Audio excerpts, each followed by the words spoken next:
ஒவ்வொருவருக்குமே ஒரு இஷ்ட தெய்வம் அப்படிங்கிறது இருக்கும். ஒவ்வொரு ராசிக்கும் இந்த ஒரு தெய்வத்தை வந்துட்டு வழிபடலாம். அப்படின்னா எந்தெந்த ராசிக்கு என்னென்ன மாதிரியான தெய்வங்களை வழிபடலாம். அது மட்டும் இல்லாமல் அவங்களோட படத்தை வந்துட்டு கூட வச்சுக்கிட்டே இருக்கிறதுனால ஒரு மன நிம்மதி, சந்தோஷம் அப்படிங்கிறது கிடைக்கும் இல்லைங்களா? அதற்கான ஒரு காரணத்தையும், என்னென்ன படத்தை என்னென்ன ராசிக்காரங்க வைக்கலாம் அப்படிங்கிறதையும் விளக்கமாக பார்க்க போகிறோம். இன்னொரு முக்கியமான விஷயம், தனிப்பட்ட முறையில் ஜாதகம் பார்க்க இந்த வாரத்துக்கான அப்பாயின்மெண்ட் ஃபிக்ஸ் பண்ண சொல்லி நிறைய பேர் கேட்டிருந்தீங்க.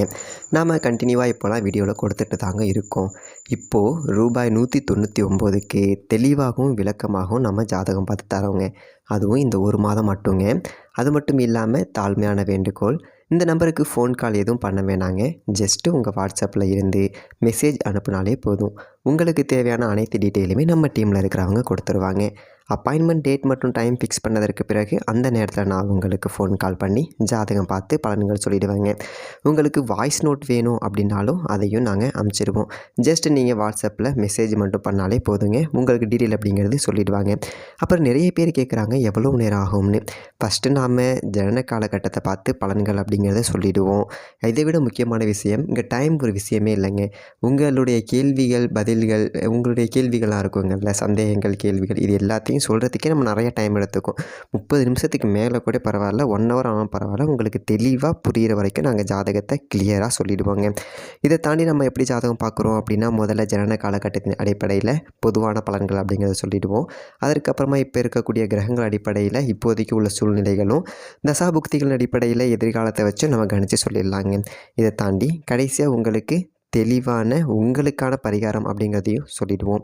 இதில் இருந்தே உங்களுக்கு எல்லா டீட்டெயிலும் கிடச்சிரும். கடைசியில் ஜாதகம் இல்லைனாலும் ஜஸ்ட்டு பிறந்த தேதி, நேரம், பிறந்த இடம் மட்டும் சொன்னாலே போதுங்க. நாங்கள் உங்களுக்கு ஜாதகம் பார்த்து பலன்கள்ங்கிறது சொல்லிவிடுவோங்க. நீங்கள் ஜஸ்ட்டு வாட்ஸ்அப்பில் ஒரு மெசேஜ் மட்டும் பண்ணாலே போதுங்க. உங்களுக்கான எல்லா டீட்டெயிலும் சொல்லிவிடுவாங்க. சரி, ஓகே, வாங்க இன்றைக்கான வீடியோக்குள்ளே நாம் போகலாம். அதாவது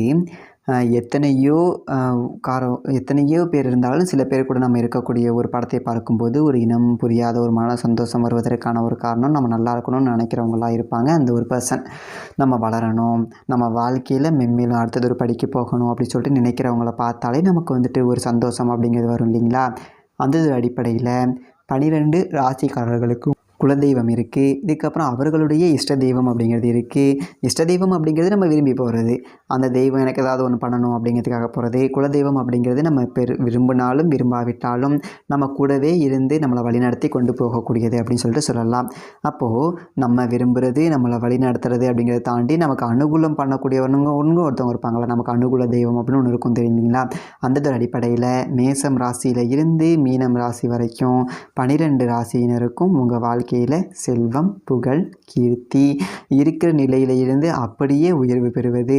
நீங்கள் எந்த ஒரு ஊருக்கு போனாலும், எந்த ஒரு நாட்டுக்கு போனாலும், எப்பேற்பட்ட ஒரு பிரச்சனையில் சிக்கியிருந்தாலும் அதை பார்த்த உடனேயே உங்கள் மனசில் ஒரு சந்தோஷம், உங்களுக்கு ஒருத்தர் இருக்கிறாரு அப்படிங்கிற ஒரு தன்னம்பிக்கையும் கொடுக்கக்கூடிய அனுகூலமான தெய்வங்கள் அப்படின்னு சொல்லிட்டு நிறைய நம்ம முன்னோர்கள் சொல்லியிருக்காங்க. அதில் சித்தர்கள் தான் நிறைய மூல நூல்களில் அந்த 5ஆம் இடம் அப்படின்னு சொல்லக்கூடிய ஒரு ஸ்தானம், ஜோதிட பாவகத்தில் 12 பாவகத்தில் 5ஆம் இடத்து காரக கிரகம் எதுவோ, அந்த 5ஆம் இடத்து காரக கிரகத்தினுடைய ஒரு ஆதிக்க தெய்வம் எதுவோ அதை பிடித்து, அந்ததொரு தேவதை உங்களை பிடித்து வழிபாடு செய்ய வாழ்க்கையில் அனைத்து 16 வகையான செல்வங்களும் கிடைக்கும் அப்படின்னு சொல்லிட்டு முன்னோர்கள் சொல்லியிருக்காங்க. அடுத்ததாக கன்னிராசினியர்கள் வந்துட்டு எல்லா காரியங்களும் வெற்றி பெறணும் அப்படின்னா எந்த ஒரு தெய்வத்தை வீட்டில் வச்சு வழிபட்டால் நல்லாயிருக்கும் அப்படிங்கிறத பார்க்குறோம். காரிய வெற்றி அப்படின்னு வரும்போதே நம்மக்கிட்ட வந்துட்டு என்ன இருக்கணும் அப்படின்னா செல்வம் இருக்கணும், சூழ்நிலைகள் சாதகமாக இருக்கணும், நம்ம போகிற காரியம் ஜெயிக்கணும் அப்படின்னா வாய்ப்புகள் சரியாக இருக்கணும். அப்போது உங்களுக்கு வாய்ப்புகளை ஏற்படுத்துவது மனிதனாக முடியாது, அந்த மனிதனை ஏற்படுத்துவதற்கு கிரகங்களுடைய துணையும் தெய்வத்தினுடைய அருளும் வேண்டும். கிரகங்கள் எப்போ வேலை செய்யும்? உங்ககிட்ட பூர்வ புண்ணியம் இருக்கா, தெய்வ அருள் இருக்கா, தெய்வம் உங்களுக்காக வேலை செய் அப்படி சொல்லிட்டு சொல்லுதா, அப்போ தான் கிரகங்கள் வேலை செய்யும். நவகிரகங்கள் தெய்வம் இருந்து நமக்கு அனுகூலம் பண்ணும். அந்த ஒரு அடிப்படையில் கன்னி ராசிக்காரர்கள் அவங்க வந்துட்டு புதன் பகவானை அம்சமாக பெற்றவர்கள். அதனால தான் சொல்லுவாங்க, இந்த புதனுக்குரிய ஒரு கடவுள் வந்துட்டு மகாவிஷ்ணு, பெருமாள் அப்படி சொல்லிட்டு சொல்லுவாங்க. இதற்கு மேலே இவர்களுக்கு அதீதமான ஒரு ஈர்ப்பு, ஒரு பிடிப்பு எல்லாமே வரும். ஆனாலும் ஜோதிட சாஸ்திரங்களில் என்ன சொல்கிறாங்க அப்படின்னா, உங்கள் ராசிக்கு குலதெய்வம், ராசிக்குரிய தெய்வம், இது எல்லாத்துக்கும் மேலே நீ நல்லா இருக்கணும் அப்படின்னு நினைக்கக்கூடிய ஒரு தெய்வம். நீங்கள் வாழ்க்கையில் வெற்றி பெறணும், நீங்கள் வாழ்க்கையில் செல்வ செழிப்போடு நீங்கள் வாழ்க்கையில் அடுத்த நிலைமைக்கு போகணும், யார் முன்னாடியும் கையேந்தி நிற்காத ஒரு சூழ்நிலை பிறருக்கு கொடுத்து உதவக்கூடிய ஒரு மனநிலையை கொண்ட கன்னிராசிக்காரர்களுக்கு ரொம்ப வெகுளித்தனம், ரொம்ப ஏமாற்றம் அப்படிங்கிறது இருக்கும். எதிலையும் ஏமாறாமல் இருக்கணும். நிறைய செல்வம் அப்படிங்கிறது சேர்க்கணும் அப்படின்னா கன்னிராசிக்கு 5ஆம் அதிபதினு சொல்லக்கூடிய மகர வீட்டில் இருக்கக்கூடிய அந்த தெய்வம் தான். எந்த தெய்வம் அப்படின்னா சனீஸ்வர பகவான் அப்படின்னு சொல்லுவாங்கள்ல, அந்த சனீஸ்வர பகவான் அவங்கள வந்து வீட்டில் வைக்க முடியாது. அது மட்டும் இல்லாமல் சனீஸ்வர பகவான் வந்து நிறைய துன்பங்கள் தருவாங்க கூட கேள்விப்பட்டிருப்பீங்க.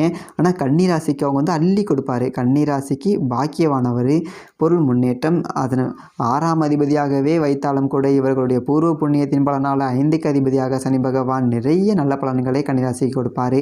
அப்போது சனீஸ்வர பகவானை வீட்டில் வைத்து வழிபாடு பண்ண முடியுமா அப்படின்னு சொல்லிட்டு கேட்டோம் அப்படின்னா முடியாது. அப்போது சனி பகவானுக்கே மிகவும் பிடித்த ஆதிக்க தெய்வம் அப்படின்னு சொல்லுவோம் இல்லைங்களா, கற்பகமூர்த்தி கணபதியை கன்னிராசிக்காரர்கள் வீட்டில் வச்சு வழிபடலாம்.